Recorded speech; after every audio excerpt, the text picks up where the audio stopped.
Well, let's start with the proposed date, January 23rd. It'll be the third time in the last 5 months that voters have been asked to cast their ballot on who they want to lead their city. And depending on who wins, they may even have to do it a fourth time. But this time with new proposed rules surrounding absentee balloting.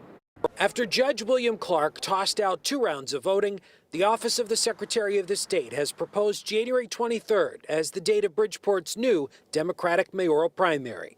I know we have another 2 months to go, but we fought too long and too hard to get to where we at. We are upholding the democracy not only in Bridgeport, but Connecticut, but the United States as a whole. And Bridgeport cannot be used as a poster child for voter fraud. Which is why the Secretary of the State has also proposed temporary new rules surrounding absentee balloting, meant to cut down on fraud. Absentee ballots received through the drop box will now be stamped so they can be distinguished from mailed ballots.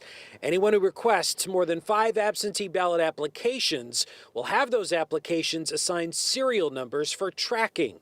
And finally, no one will be allowed to request an absentee ballot application before December 29th. That's important because we know that the culture in Bridgeport is about harvesting. It's about harvesting old applications which are blank on dates and putting dates based on specific election. So, do the new rules give voters more confidence? Needed to have that from the start, but better late than never. I guess they'll be more scared to do that until it's fraud and stuff. So hopefully everything will come out right this time. It'll be over with. Whatever it takes to, let the appropriate candidate win, that'll be what I'll be looking forward to. And we need the city and state to, kind of step up their game. A sentiment echoed by the Gomes campaign, who notes it's a short-term fix to a systemic problem. Secretary of the State, along with the state legislators and also those here in Bridgeport, need to step up and make sure that we have a solution for the long term to restore the integrity when we talk about the election process here in Bridgeport. And after alleging absentee ballot fraud in 2 rounds of voting, I asked Gomes the question.